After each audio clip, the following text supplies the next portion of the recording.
Salomão, rei de Israel. Salomão foi rei de Israel entre os anos 970 e 930 c. A sua grande obra foi a edificação do primeiro templo de Jerusalém. Salomão, cujo nome vem do hebraico Shalom, paz, era filho de Batsabeia e Davi, que reinou durante 40 anos as 12 tribos que formavam o povo hebreu e que se reuniram na região da Palestina. Os fatos de sua vida estão narrados em livros bíblicos, como em Reis e 2 Crônicas. Rei de Israel. Depois da morte de Davi, seu filho Salomão subiu ao trono, com apenas 20 anos de idade, ungido rei pelo sumo sacerdote.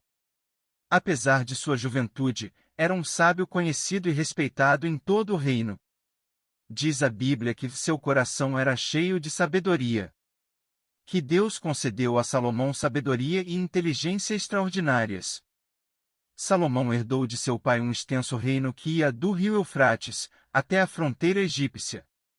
Jerusalém, situada na montanha central do país, que havia sido conquistada por Davi, era a capital de seu reino. Salomão criou uma administração unitária. Na desértica região do Neguev organizou a exploração de uma mina de cobre. Suas ruínas foram encontradas por arqueólogos. Na margem do Mar Morto, explorava a existência de sal, promoveu o comércio de cavalos entre Cilícia e o Egito, introduziu no exército os carros puxados a cavalos e estabeleceu uma rede de transportes. No Golfo de Acaba, Salomão construiu o porto Azion-Geber, próximo de Elat, para comerciar com a Arábia, Etiópia e mesmo com a Índia, que, segundo alguns historiadores, o nome bíblico Ofir corresponde àquele país asiático. Alguns arqueólogos encontraram ruínas do porto de Salomão na costa do Golfo de Acaba, conforme diz a Bíblia, que dá a Israel de hoje o acesso marítimo à África e à Ásia. Pouco a pouco a riqueza de Salomão aumentava. Tinha enorme palácio em Jerusalém e residência de verão nas montanhas do Líbano. Seu trono era de marfim, revestido de ouro puríssimo. Todos os copos de Salomão eram dourados, diz a Bíblia. De acordo com os costumes da época, mas também por conveniência política, Salomão desposou filhas de príncipes moabitas, edomitas, hititas e de outros povos que cercavam Judá e Israel. Salomão, que reinou entre 970 e 930 a.C., de acordo com o livro dos Reis, chegou a ter 700 esposas princesas e 300 concubinas. Salomão e sua sabedoria. Apesar de jovem, Salomão era um sábio conhecido e respeitado por toda a região. Até de terras mais distantes vinham nobres e príncipes em busca do conselho de Salomão. Salomão, o mosaico da Basílica de São Marcos, Veneza. Diz a Bíblia que, de fato, Salomão pronunciou 3.000 sentenças, e que ele tratava com a mesma igualdade os seus súditos, tanto os estrangeiros, os ricos e os pobres, os que louvavam a Javé, Deus onipresente dos judeus. Entre as visitas famosas, conta-se a da rainha de Sabá. Supõem os historiadores que ela reinava uma região africana nas margens do Mar Vermelho. Os etíopes acreditam que seus imperadores nasceram dos descendentes de Salomão e da rainha de Sabá. São estimados em 1005 os cânticos escritos pelo rei Salomão. Acredita-se que é de sua autoria os livros bíblicos Eclesiastes, Provérbios e Cântico dos Cânticos, além do Salmo 127. Mas só existe certeza quanto aos provérbios, que foram recolhidos pela tradição judaica em um livro e depois canonizado como parte do Antigo Testamento.